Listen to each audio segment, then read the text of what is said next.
Now, I know what you're thinking. The Las Vegas Raiders and playoffs don't go in the same sentence together. I mean, we're talking about a team that just had the number one overall pick in the NFL draft and a team that's in the same division with the Broncos, Chiefs, and Chargers. But hear me out. Every year, there's one team that comes out of nowhere and flips the script, going from one of the worst teams in football to a playoff contender immediately. I mean, just last year, the Jaguars went from having the number 5 overall pick in the draft to nearly beating the Buffalo Bills in the playoffs. And the Raiders spent the money in the offseason to ultimately show they belong in this same conversation. The Raiders re-signed cornerback Eric Stokes, traded for cornerback Taron Johnson from the Bills, signed linebacker Nakobe Dean, kicker Matt Gay, center Tyler Linderbaum, linebacker Quay Walker, DN Kwity Paye, Jalen Naylor, Connor Hayward, Spencer Buford, Kirk Cousins, and Benito Jones. They also drafted Fernando Mendoza, Trey Dan Stukes, Trey Zune III, and Mike Washington Jr., along with a couple other draft picks. So it's safe to say the Raiders completely flipped around their roster and have a much more talented team compared to what they've been working with the last few seasons. But why do I believe the Raiders are going to be the team that flips the script this season? I mean, their number 1 overall pick, Fernando Mendoza, probably won't even play. Well, it all starts with the new head coach, Klint Kubiak. Klint Kubiak was the offensive coordinator for the Super Bowl winning Seattle Seahawks last season, and his offensive philosophy is one that is pretty much unstoppable with the right execution from his players. Kubiak comes directly from the Shanahan coaching tree. He was a passing game coordinator for the 49ers in 2023, and his dad, Gary Kubiak, worked alongside Mike Shanahan for decades in the NFL. So Kubiak loves setting up the pass with the run, and he does this primarily through zone blocking schemes, primarily wide zone, featuring motion, shifts, and all types of personnel alignments to keep the defense off guard.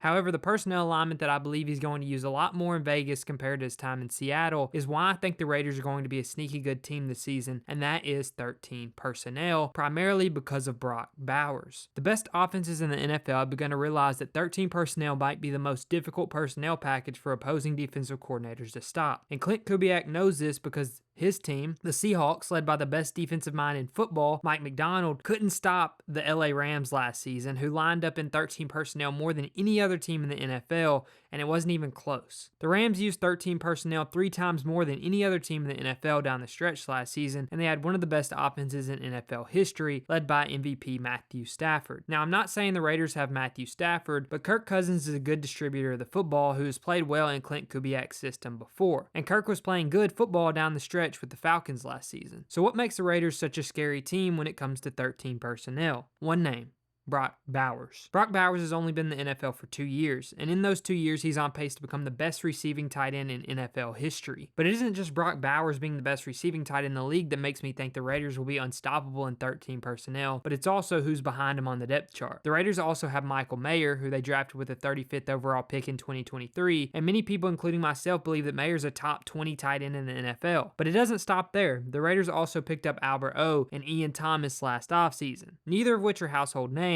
but Albert O is a mismatch at the tight end position, running a 4.4 40-yard dash, and Ian Thomas is a very capable blocker who played in 15 games for the Raiders last season. So with that being said, I want to dive into the film from last season and show how teams, specifically the Seahawks, Rams, and Bears, used 13 personnel to create mismatches in both the run and pass game to dominate opposing defensive coordinators, to ultimately show you what the Raiders offense will be able to look like this season and why the Raiders utilizing 13 personnel this season may make their offense unstoppable. Anytime you're talking about 13 personnel, one of the most important things to talk about is what it does in the run game.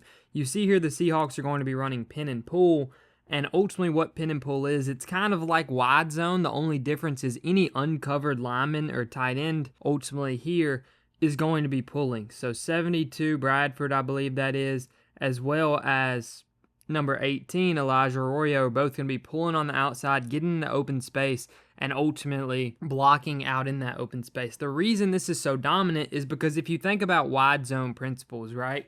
A running back has the opportunity to bounce it, which is ultimately to take it outside, to bang it, which is to take it inside, so ultimately go through this gap right here, or he can bend it and take it back through the backside, just depending on how aggressive these linemen are, right? You would ultimately bounce it if this guy gets pinned inside. You would bang it if this guy ultimately is super aggressive and forces himself outside. You would bang it in right here. And then ultimately, if this guy's aggressive and this guy's aggressive and the linebackers are aggressive, you would ultimately bend it back through right here. And ultimately, you're just reading the defensive lineman. So the D-line has to cover the full width of the field, and what you get the opportunity to do here is force them to cover sideline to sideline truly in run defense, right? Because if they over pursue right here, everybody, you can just cut back through this window and take it up on the backside. But instead, they pursue the way they ultimately should against this, and because you have so many blockers on the field in 13 personnel, it allows Kenneth Walker to finally find the hole. And you see he only gets about 15 yards on this play, but he's ran about 35, and the defense had to run that 35 with him because ultimately 13 personnel allowed blockers to get out in space, one guard, one tight end, and you let your other tight end pin this D lineman on the backside, right? So it really just makes you really unstoppable when it comes to the running game unless you match the personnel. And that's ultimately what some teams will do. They'll match the personnel. And you see this is what ultimately is going to happen with the Bears here, right? They're going to come out and they're ultimately going to go against a 5-2 front because the Ravens know just how deadly 13 personnel can be in the running game. The only problem with that is you still get the opportunity to cut it back like I mentioned. For instance, right here, anytime this would be the strength of the run game, right? Or the strength of the offense. We've got 3 O-linemen and 1 tight end. Ultimately, this O-lineman right here is an extra O-lineman on the field who's lined up at the tight end spot. He's an eligible receiver. So the Ravens are going to line up heavier on this side of the formation. But they know they're outnumbered over here, right? You can hit a combo block for 62 and 79, get up to Kyle Hamilton, pin 90 on the outside, and you have a huge lane where 12 has to make the tackle about 8 yards downfield. So they're going to over pursue, knowing this is going to ultimately happen. And right after they over pursue here, that gives DeAndre Swift the opportunity to cut it back as soon as Roquan Smith over pursues on that side right there. And it's just an easy 8 to 10 yards every single play. And because of that, teams have to over pursue and attempt to stop the run, which the Rams made a killing on just booting out of it, right? Just quick boots to the flat constantly when you're in 13 personnel because teams are so worried about the run. Watch what this does to 52 right here. I believe this is Demario Davis. Watch how hard everyone bites on the run. Tight end's completely open in the flat. Davis Allen breaks it for about a 15, 16-yard gain right there. Here, same exact thing. You get that little quick motion. And what you're ultimately doing right here is, once again, getting those linebackers and getting the safety, Jalen Thompson, right here to over pursue, and you hit it quick to the flat, and you pick up easy first downs like this. Right? Exact same thing here. Just super, super easy opportunities for your quarterback to get the ball down the field into your playmaker's hands because guess what? Watch how hard they over pursue. They over pursue so hard here trying to stop the run that they're ultimately in cover 0 and they have no deep safety back, right? So they fake the boot. He's thinking, oh, it's a boot, so I'm just going to play the outside here. So they fake it, cut back to the inside, and you manufacture not only easy touches, but easy touchdowns. Now, that's Ferguson. Now, imagine Brock Bowers is the one running that route, and that's what you're ultimately trying to do when you get into 13 personnel, right? Exact same thing here. One-on-one with the tight end on the outside. They got a corner on them, so that tells us we probably got some type of zone coverage. Got our 2 tight ends over here to the strength of formation. We motion Puka Nacua over, create this kind of wide bunch look right here. And when they walk down, that tells us, hey, we've probably got cover 3 buzz, but then we see him back up post-snap. And what that ultimately tells us is because this safety saw him kind of commit a little bit to the run, he commits down too hard, and we have a wide open touchdown once again. So you see just how easily you can manipulate defenses having 3 tight ends on the field because of how much they have to respect your running game. And right here, same exact thing, going to come out in 13 personnel, and watch how easy we get to the flat, right? And that's just a very simple split zone action, right? We're faking the pitch outside and we're getting some split zone action right here. Look what this does to the linebackers.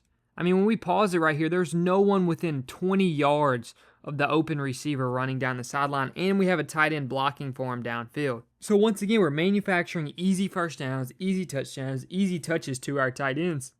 And right here, same motion from the Rams once again, but this time we're taking a play action shot off of it, right? Once again, look what this does to the linebackers. They believe they're getting blocked downhill on duo, so they're going to overcommit to try to stop it. he sneaks right in behind him for a huge 20-plus yard gain. You can't convince me that Kirk Cousins can't operate this, right? I know he's not Matthew Stafford, but Kirk Cousins can definitely operate this aspect of running play action out of 13 personnel. Here with the Bears, watch this same exact thing here, right? We're motioning, we're changing the strength of the formation on the defense. They're trying to communicate, and because they've over-communicated this, they're all diving down, committing to the run, and we're sneaking our tight end out on a corner, and that's a heck of a throw by Caleb Williams to just get, once again, easy manufactured touch. Same thing right here, shifting ultimately the strength of this defense, and when we do that, watch all the linebackers and everyone bump over here. Well, what that does is that leaves this defense saying, hey, if they run wide zone, this corner, Derek Stingley, has to be super aggressive getting downhill and trying to not let him bounce outside. And that's what he tries to do, and we just sneak 2 tight ends right past him and pick up a huge explosive right there, almost get a touchdown out of it, right? Same thing here off of play action. Watch what this does to the linebackers. They all bite down, opens up this huge space in the middle of the field, and we can hit our tight end Colston Loveland on a dig over the middle. Right? There's nothing too complex about this, but it's super, super easy, and I think the team like the Raiders ultimately have some of the best personnel in the league to do this. You have an improved offensive line this season because you went out and signed Tyler Linderbaum. JPJ is coming back. You have Brock Bowers, Michael Mayer, and you have other tight ends on the roster who are capable of being that third tight end in 13 personnel. Here, watch, we're going to, once again, motion a guy over, changes the strength of the formation. Watch what the Giants do. They widen out here with 28, and when they do that, what do they leave? They leave a linebacker on Colston Loveland, who's one of the best receiving tight ends in the NFL. He breaks out in the corner. That linebacker had zero chance covering him in man coverage. Right here, we're going to ultimately motion our tight end across, and when we motion the tight end across, we're not changing the strength of the formation, but we're making them respect the run a little bit more. And when they do that, we know they're playing zone because no one followed. Well, we know now we've pretty much got zone coverage where all our tight end has to do is beat the run-stopping defender, and he has literally no chance. We run a version of scissors here where we isolate this linebacker in space, but instead of just cutting the sideline, we're cutting it upfield and we're taking advantage of them being in a cover 1 look right here. Right, so there's so many things you can do. Look, the Bears, they're not in 13 personnel right here. They're actually in 14 personnel, but it's the same kind of premise or same kind of idea. Watch, we widen everyone out and we pick our matchup, right? Who do we like? We could take this slot guy and we could have a simple slant or something over the middle, but this might get robbed. We could release the running back to the flat and go double slant right here at the top. Or we could just say, hey, we got Colston Loveland one-on-one with the safety who has no business guarding him outside, and we just win it, right? Here's the Rams. We're going to widen out. Seahawks love cover 2. We know that. When we widen out, we get pretty much a confirmation here. Yeah, they're in cover 2. Super wide safeties right here. Corners both playing down. So we're like, okay, we motion into pretty much what looks like true 11 personnel. Well, they're running cover 2 invert right here. So we got them. Right? When we're coming out in this 13 personnel look, they're going to try to take advantage of having this extra edge guy and ultimately put themselves in a situation where now he's got to guard the flat and he's got a tight end lined up outside who he has no chance of guarding. We pick up another explosive game, right? So I genuinely believe with everything in me that the Raiders have the opportunity to run this scheme this season, and I think it could make the Raiders maybe not a playoff team. Maybe that's a little bit of a stretch considering their division, but I wouldn't be shocked if the Raiders win 7, 8, maybe even 9 football games this season and just surprise a bunch of teams coming out in 13 personnel, and those teams won't have much of a chance. So if you enjoyed this video, let me know down below by liking and commenting. Make sure you subscribe if you haven't already, and see ya.